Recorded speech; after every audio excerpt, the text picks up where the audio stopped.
Han pasado ya más de 2 años desde uno de los momentos más críticos en la historia reciente de la Federación de Rusia. Estamos aquí hablando del prácticamente intento de golpe de Estado por parte del líder de Wagner, Yevgeny Prigozhin, contra el mismísimo Vladimir Putin. Todo ello en el contexto de la guerra de Ucrania. Todos conocemos cómo acabó esta historia, y es con la muerte de Yevgeny Prigozhin y, por supuesto, el descabezamiento de toda la empresa militar privada de, al final, el grupo de mercenarios Wagner. Sin embargo, ¿quién era Yevgeny Prigozhin? ¿De dónde salió? Pues bien, hoy voy a hacer un vídeo un poco especial hablando de esta figura, de este personaje histórico clave en la historia reciente de Rusia. Así que, sin más dilación, mi nombre es Mateo y esto es La Sala Política de Political Room. Así pues, empecemos esta historia por sus orígenes. Yevgeny Viktorovich Prigozhin nace un 1 de junio de 1961 en Leningrado. Para su desgracia, su padre muere de forma prematura, por lo que va a tener que ser criado por su madre, una madre soltera y trabajadora hospitalaria, que sin embargo va a acabar juntándose con el que sería su padrastro. Y va a ser este último el que le va a enseñar a Yevgeny Prigozhin esquí de fondo.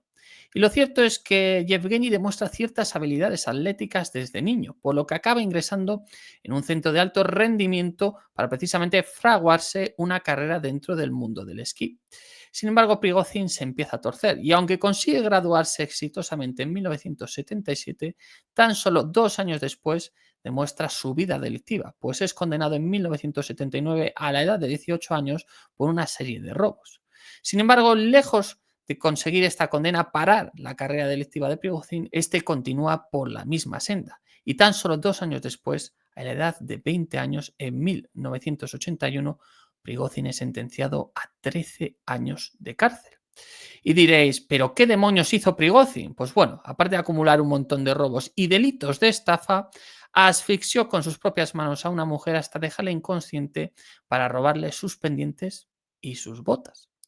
Esto hace que finalmente Prigozhin sea condenado, entre otras cosas, por parasitismo social, un cargo exclusivo que existía en la época soviética destinado a todas aquellas personas que se consideraba no sabían adaptarse a la sociedad comunista, es decir, eran marginados, parias y que por tanto lo mejor era alejarlos de la vida social. Sin embargo, y con un poquito de suerte, lo cierto es que Prigozhin no va a tener que cumplir su condena entera. Y es que en 1988 será indultado y en 1990 liberado. Es decir, de los 13 años que le tocaba cumplir, cumplirá al final 9, que no deja de ser una pena bastante grande para un chico tan joven.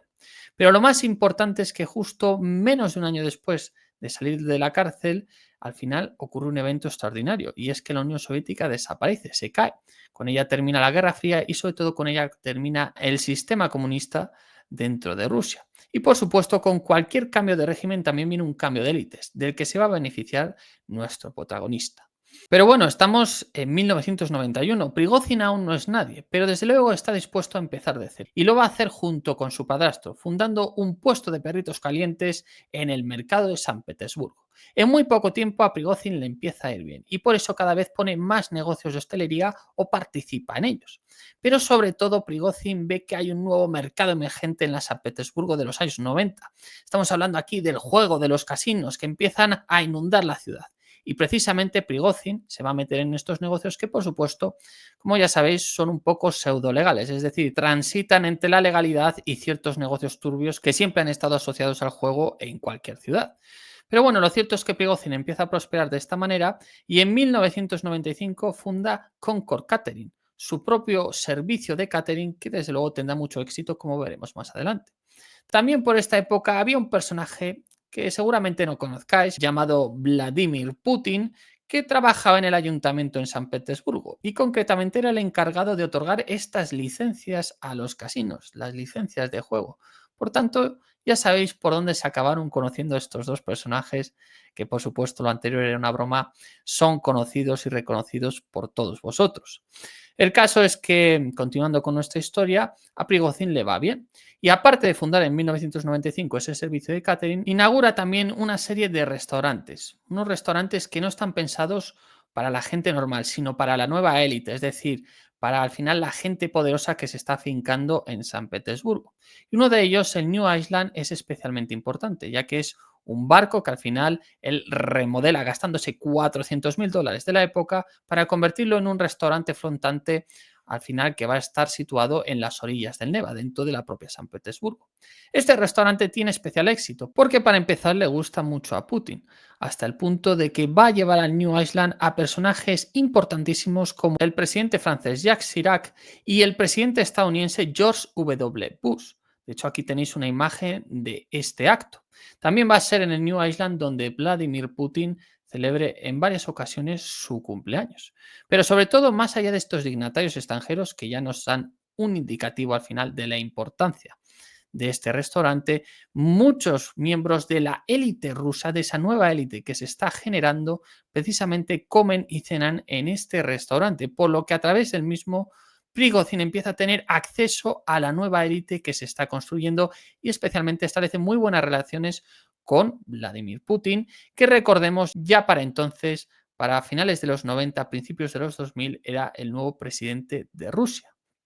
Así pues, de esta manera se va cimentando su ascenso en el poder y es por esto que recibe el nombre del chef de Putin, porque al final se convierte en el principal cocinero del nuevo mandatario.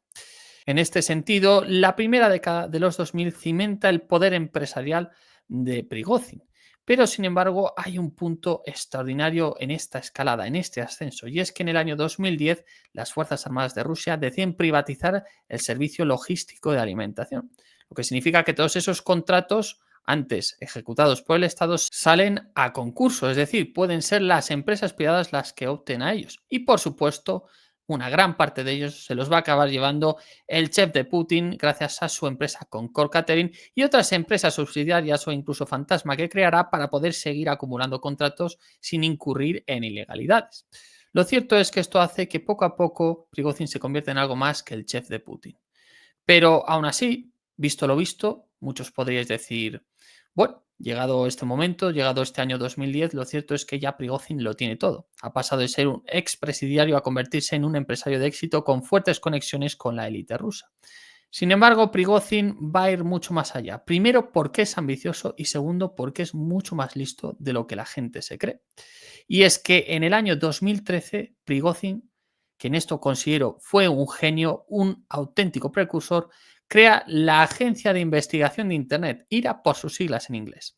Desde luego, las siglas probablemente son el mayor error o, digamos, lo que peor le salió en esta idea a Prigozhin, ya que se confunden obviamente con el grupo terrorista irlandés. Pero el caso es que la IRA no es más que la primera granja de troles de la historia contemporánea. Es decir, era una oficina gigante en un edificio de San Petersburgo en el que básicamente cientos de personas trabajaban activamente mediante cuentas falsas por modificar el debate público y al final por incidir en la opinión tanto dentro del país como fuera del país.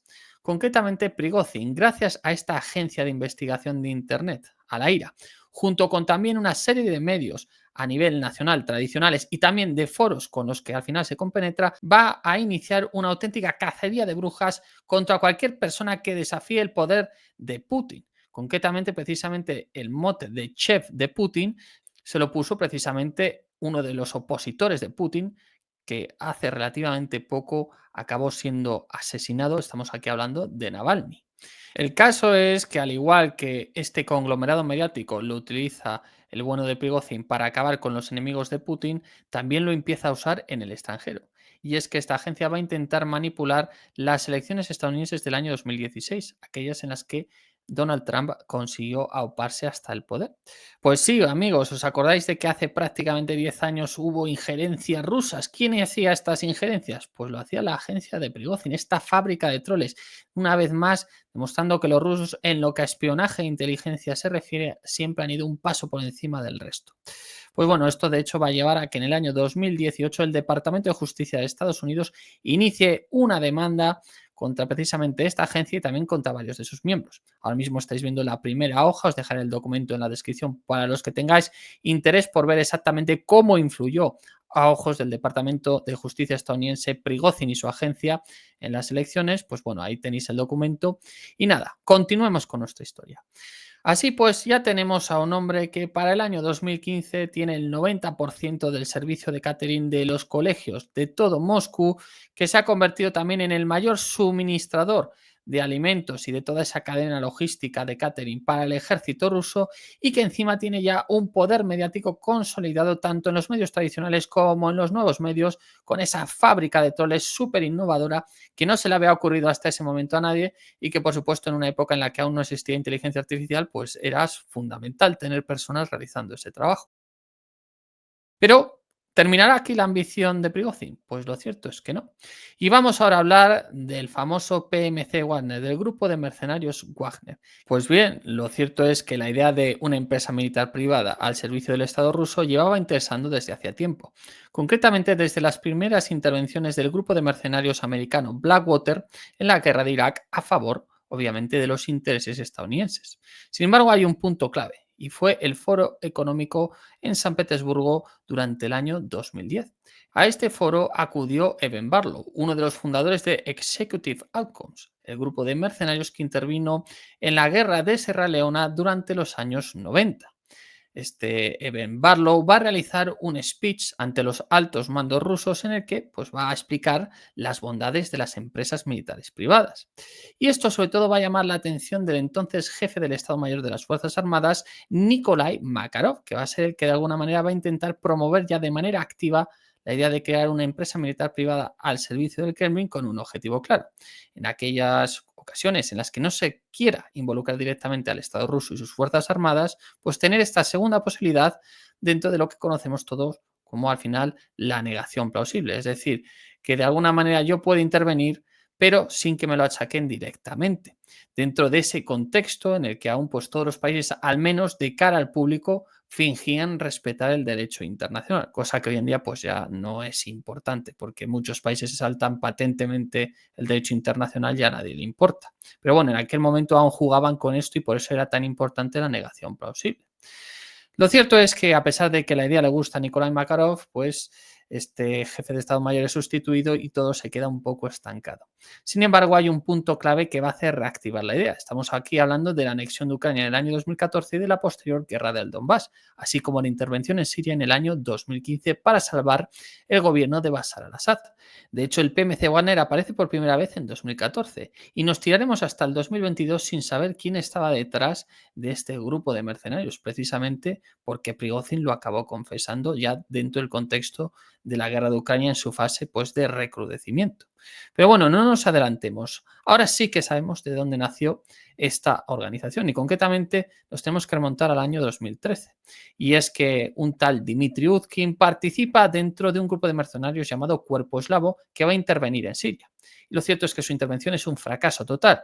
Pero de aquí, como decimos, va a salir la unión entre Dmitry Utkin y Prigozhin, que se van a unir ambos para precisamente constituir esa nueva entidad Wagner que precisamente se crea a raíz de la guerra de Ucrania y la necesidad de esa negación plausible. Es decir, Rusia quiere anexionarse Crimea, quiere anexionarse una parte de Ucrania, pero no puede intervenir directamente ya que podría provocar una escalada a nivel mundial. Por tanto, ¿qué es lo que hace? Pues utilizar las propias milicias de esas regiones y a este grupo de mercenarios, Wagner.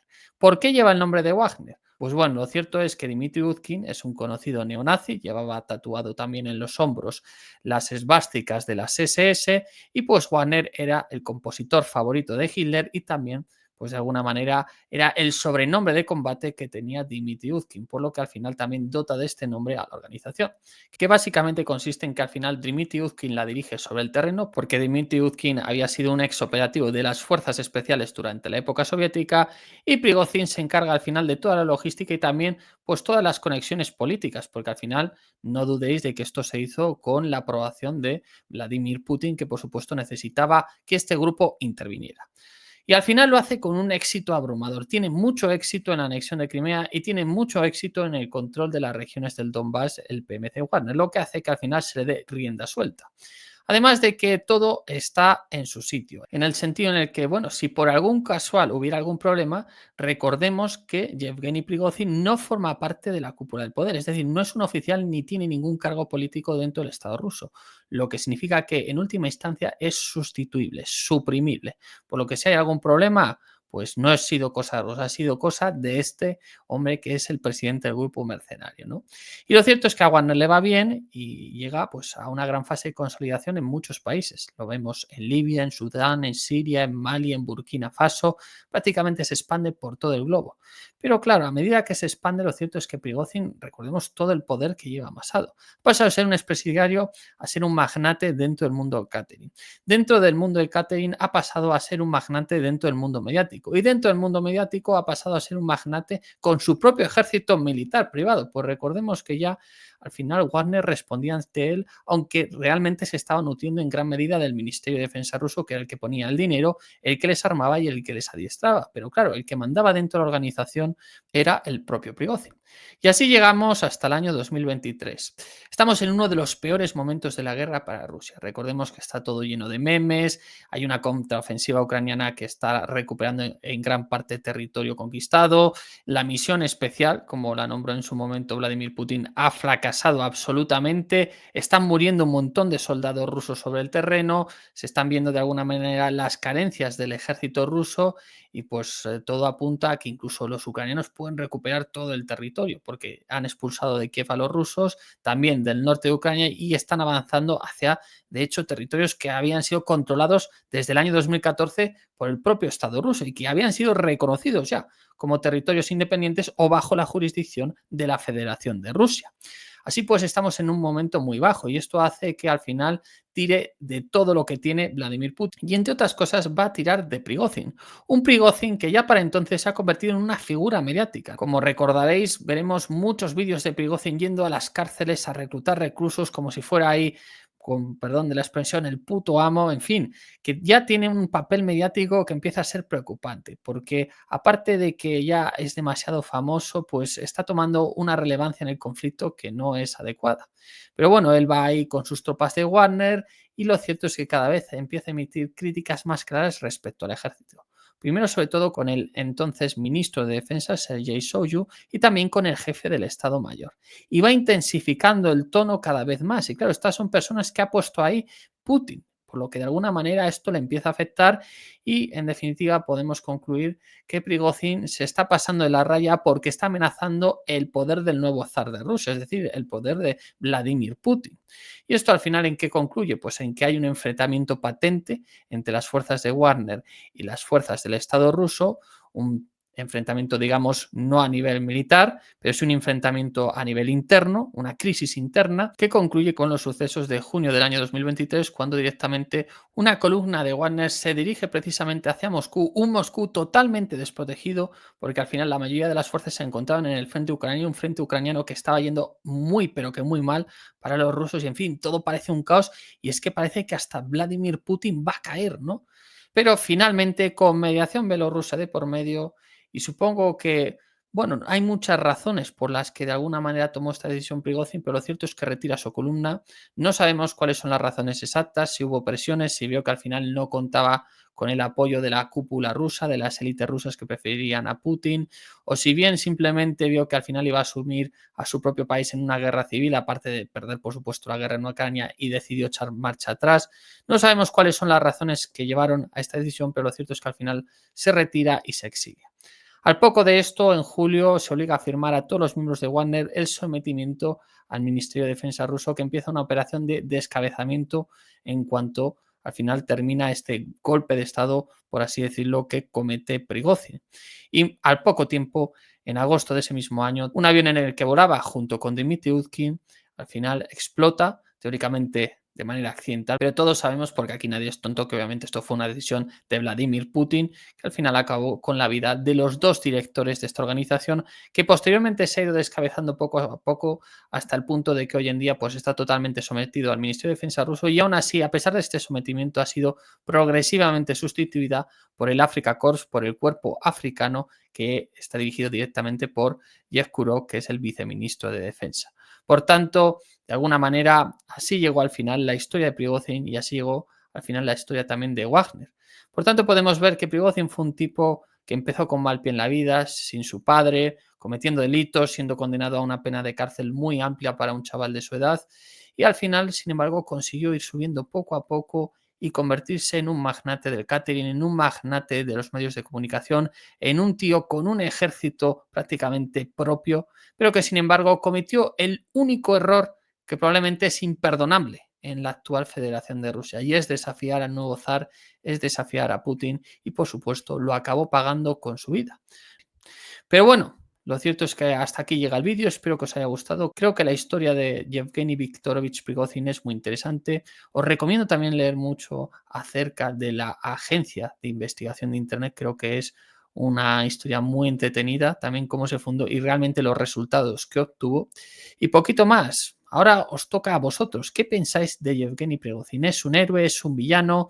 ¿Creéis que es un hombre hecho a medida? ¿Que realmente es al final el ejemplo de cómo las nuevas élites se construyeron en Rusia?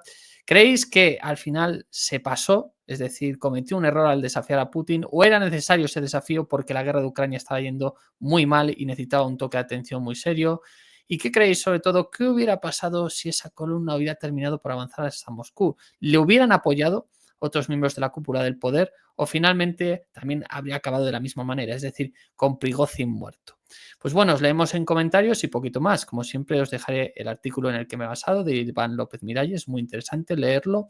Y también os dejaré, como os he dicho, el documento de la acusación estadounidense contra la Agencia de Investigación de Internet. Y poquito más, suscribiros, darme like al vídeo, espero que os haya gustado. Y ya sabéis que este canal pertenece a un periódico digital de Political Run. Tenéis ahora una oferta de 19,99 € si os podéis suscribir a todo el contenido. La verdad que considero que está muy bien. Así que nada, que nos vemos en el próximo y que estéis pasando un buen verano. Chao, chao.